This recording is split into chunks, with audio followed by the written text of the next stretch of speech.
हाँ, तो 9th class के बच्चों, आपके साइंस को हम पढ़ा रहे हैं। साइंस क्लास में आपको हमने ये 9th चैप्टर पिछले हफ्ते पढ़ाया था और पार्ट 1 बनाया था। आज 9th चैप्टर यानी कि पुरानी बुक के हिसाब से कहा जाए तो ये 10th है, नई बुक के हिसाब से, नए सिलेबस के हिसाब से 9th है। और इसमें आपको ये चैप्टर है 9 और हम पार्ट 2 पढ़ने जा रहे हैं। पहले पार्ट में हमने किसके बारे में पढ़ा था? वेट पढ़ा था, मास पढ़ा था, हिंदी में बोले तो द्रव्यमान, भार, ये सब, पृथ्वी के गुरुत्व बल यानी कि ग्रेविटेशन फोर्स। उसके बाद पृथ्वी यानी कि अर्थ का रेडियस, डायमीटर और गुरुत्वाकर्षण जो होता है यानी कि ग्रेविटी, जी का वैल्यू और मान निकालना भी सीखे थे। ठीक है, अब आज हम क्या सीखेंगे? प्रणोद तथा दाब हिंदी में, और इंग्लिश में सीखेंगे प्रेशर एंड थर्स्ट। तो सबसे पहले प्रेशर और थर्स्ट का हम डेफिनेशन देख लेते हैं कि प्रेशर और थर्स्ट का क्या है। तो आप अपने बुक में भी देख सकते हो, यहाँ पर क्या लिखा है कि have you ever wondered why a camel can run in desert easily? कभी आपने ये सोचा है कि एक कैमल डेजर्ट में भी इतनी आसानी से दौड़ कैसे लेता है? Why an army tank weighing more than 1000 tons rest upon a continuous chain? एक टैंक जो होता है वो एक चेन पर में हजारों किलो वजन का टैंक एक चेन पर दौड़ रहा होता है, और वो दलदल एरिया, गड्ढे वड्ढे कहीं से भी निकल जाता है, जबकि उतना भारी है, लेकिन उसको चेन की मदद से और उस पतली सी चेन पर वो सब कुछ कर लेता है। कैसे? तो आप इसको ये और भी देखोगे, वाई अ ट्रक और मोटर बस हैज मच वाइडर टायर? जितना बड़ी गाड़ी होती है, ट्रक बड़ी है तो उसकी टायर चौड़ी बनाई जाती है, और साइकिल इतनी बड़ी भारी नहीं है तो उसकी पतली ही बनाई जाती है। इन सब का आपको जवाब मिलेगा। सबसे पहले ये सारे कुछ फिनोमिना है। क्या है? फिनोमिना मतलब प्राकृतिक रूप से होता है, प्राकृतिक रूप से होने वाली ये चीज़ें हैं। तो अब हम इस फिनोमिना कंसेप्ट को समझेंगे। तो लिखा है force in a particular direction is called thrust. Force ही है, लेकिन कहाँ लगनी चाहिए? पर्टिकुलर डायरेक्शन में, एक खास दिशा में लगने वाली बल को हम थर्स्ट कहते हैं। थर्स्ट को हिंदी में क्या कहते हैं? प्रणोद कहते हैं। और दाब को हिंदी में प्रेशर कहते हैं। और तो प्रेशर क्या है? Force per unit area acting on the object is called pressure. एक दी गई इकाई में एक वस्तु पर लगने वाला बल दाब कहलाता है। दोनों एक ही जैसे हैं, वो भी फोर्स है, ये भी फोर्स है, लेकिन उसमें डायरेक्शन होता है और इसमें पर यूनिट एरिया होता है। यही आपको याद रखनी है। अब प्रेशर का फॉर्मूला हमेशा के लिए ऐसे याद रख कर लेना, pressure equals to thrust upon area. Pressure equals to thrust upon area होता है। कुछ भी करके आप निकाल सकते हो। यहाँ पे आपके न्यूमेरिकल क्वेश्चन दिया गया है, आप इसे भी निकाल सकते हो। अब देखते हैं कि थर्स्ट या प्रेशर को पढ़ने के लिए अपनी निजी ज़िंदगी में जाएंगे, प्रेशर कहाँ लगता है, थर्स्ट कहाँ लगता है, ये सब चीज़ों को हम पढ़ेंगे। तो आप आइए देखते हैं प्रेशर कहाँ लगता है। क्या प्रेशर लिक्विड में लगती है? बिल्कुल लगती है। पता है आपको, आर्किमिडीज ने लिक्विड में प्रेशर होता है, ये आर्किमिडीज के सिद्धांत कहलाता है। This is the doctrine of Archimedes. Archimedes rule कहते हैं हम इसको। हुआ ये था कि पहले मैं कहानी बता देता हूँ, फिर आप लोग बायोंसी को समझ जाओगे। आर्किमिडीज पहले से ही एक साइंटिस्ट थे। एक दिन की बात है कि वो नहाने के लिए अपने बाथ टब में गए। जब वो बाथ टब में नहाने के लिए घुसे तो पानी तो भरा था बाथ टब में। फिर क्या हुआ? जब ये घुसे तो पानी थोड़ा सा या आधा छलक के बाहर आ गया। बस तब वो नहाए नहीं, और वो नंगे थे उस वक्त, और नंगे ही गली में दौड़ने लगे और बोलने लगे यूरेका यूरेका यूरेका।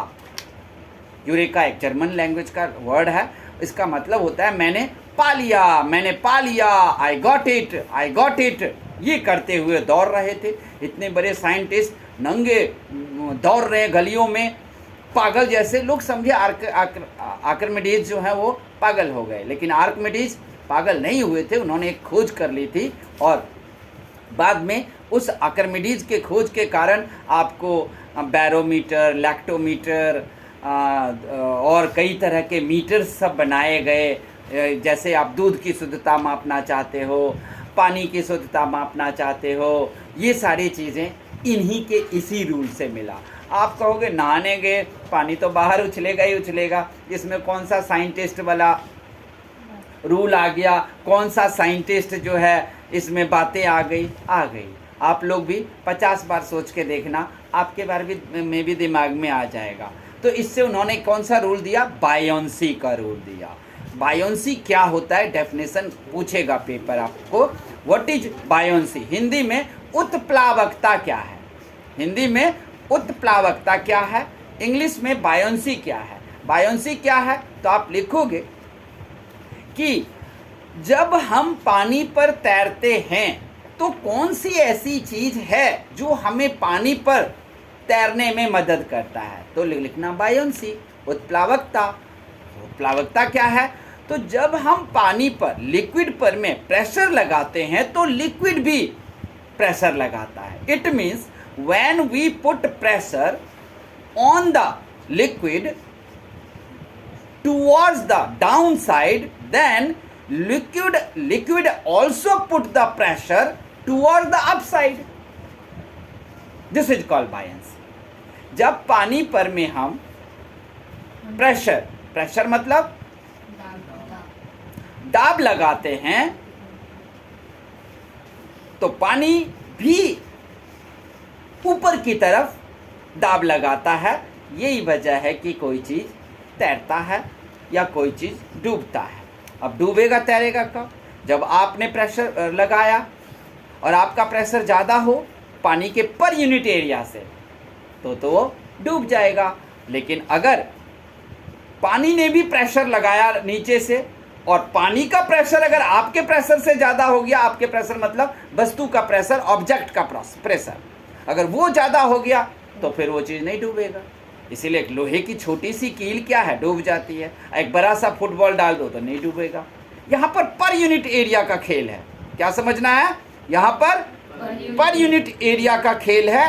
क्या खेल है कि अगर एक कील सुई भी आप डालोगे तो पर यूनिट में फोर्स, प्रेशर जो है वो सुई का ज़्यादा हो जाता है। लेकिन फुटबॉल बड़ा है, गोल है, लेकिन वहाँ पर पानी का जो प्रेशर है वो पर यूनिट एरिया में ज़्यादा हो जाता है। इसलिए फुटबॉल का गेंद, वही भारी बॉल हो, ड्यूज बॉल हो, तो वो सब क्या हो जाएगा? डूब जाएगा। पत्थर का बॉल डूब जाएगा। लेकिन फुटबॉल हवा से भरी हुई है तो वहाँ पर पानी अपना ज़्यादा प्रेशर बना लेता है, उसे अपने अंदर आने नहीं देता है। तो ये सारी चीज़ों को ध्यान रखना है। यही है आर्किमिडीज प्रिंसिपल। क्या है? देखो, आर्किमिडीज के जो प्रिंसिपल हैं उसको आपको हूबहू ऐसे ही लर्न रखना है। क्या? तो यहाँ देख लो, when a body is immersed fully और partially in a fluid it experiences an upward force that is equal to the weight of the fluid displaced by it. ये लिखा हुआ है ना, तो आपको हूबहू ऐसे ही आपको याद करना पड़ेगा। और यहाँ पर हिंदी में भी वैसे ही होगा। जिसको यहाँ पे हिंदी में क्या लिखा है? जब किसी वस्तु को किसी तरल में पूर्ण या आंशिक रूप से डुबाया जाता है तो वो ऊपर की दिशा में एक बल का अनुभव करती है जो वस्तु द्वारा हटाए गए तरल के भार के बराबर होता है। इसे आर्किमिडीज का सिद्धांत कहते हैं। ठीक है, तो ये आपको यहाँ टिक भी लगा देता हूँ। तो बच्चों, आप लोग 9th वाले समझ गए होंगे कोई भी चीज़ पानी में डूबता क्यों है और कोई भी पानी में, ये बायोंसी पर डिपेंड करता है। हिंदी में उत्प्लावकता पर निर्भर करता है, इंग्लिश में बायोंसी, और हिंदी में उत्प्लावकता पर निर्भर करता है। किस पर निर्भर करता है? उत्प्लावकता पर। तो आइए अब हम लोग समझ गए हैं बायोंसी को, प्रेशर को समझ गए हैं, थर्स्ट को समझ गए हैं, आर्किमिडीज के रूल भी याद हो गया आप लोगों को। नहीं याद हुआ है तो आप याद कर लेना। ये भी समझ गए हो कि एक छोटे से लोहे की कील डूब जाती है लेकिन बड़ा सा फुटबॉल पानी में नहीं डूबता। ज़रा एक प्रयोग अपने घर में करना, क्या कोई लोहे की कील या धागे सिलने वाली जो सुई होती है, निडल, क्या वो पानी पर तैर जाएगा?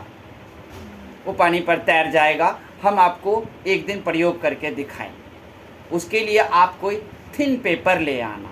क्या ले आना? थिन पेपर, क्योंकि हो सकता है कि आपके जो नोटबुक का कागज़ है उससे वो प्रयोग संभव ना हो, तो थिन पेपर से हो जाएगा।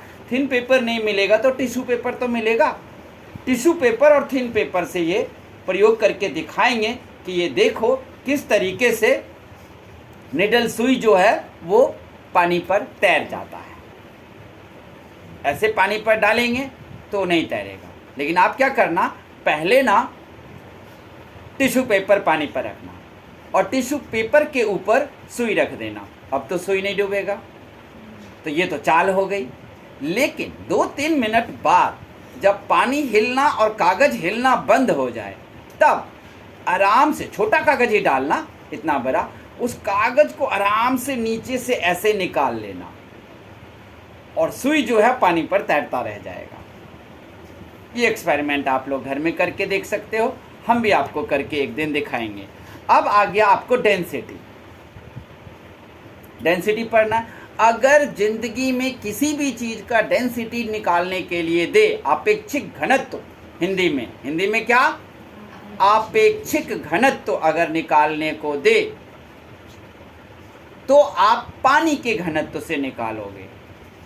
वाटर का डेंसिटी 1000 होता है। तो अगर गोल्ड का डेंसिटी कहे निकालने के लिए, तो गोल्ड का डेंसिटी अगर कहे निकालने के लिए, तो गोल्ड का डेंसिटी है 19,300 kg पर मीटर क्यूब। ठीक है, आप उसको क्या करोगे, 1000 से उसको डिवाइड कर दोगे। क्या करोगे?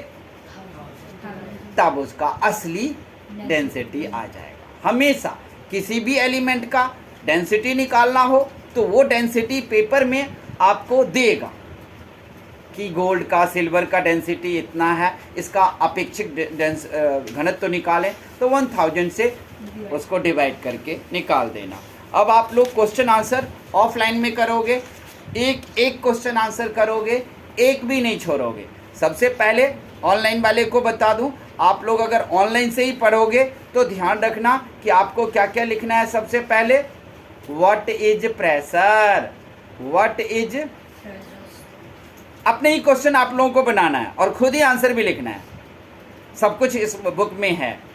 व्हाट इज बायोंसी, मतलब हिंदी वाले उत्प्लावकता क्या है, प्रणोद क्या है, क्या कहते हैं, प्रेशर, दाब से क्या समझते हैं। डिफरेंट टाइप के क्वेश्चन बना के देखना और उसका आंसर भी लिखते जाना। आर्किमिडीज का सिद्धांत का वर्णन करें, या फिर सुई, लोहे की कील पानी में डूब जाता है लेकिन फुटबॉल नहीं डूबता है, क्यों? ये क्वेश्चन बनाना और उसका आंसर भी लिखना कि a small iron nail can sink into the water but a football is not, why? ये क्वेश्चन भी आपको बनाना है, आंसर भी आपको लिखना है। ऑनलाइन वाले और ऑफलाइन वाले को हर एक चीज़ कराएंगे। ओके, तो ये पार्ट 2 भी आपका ख़त्म हो गया आज। अब हम क्वेश्चन आंसर आप लोग खुद करोगे।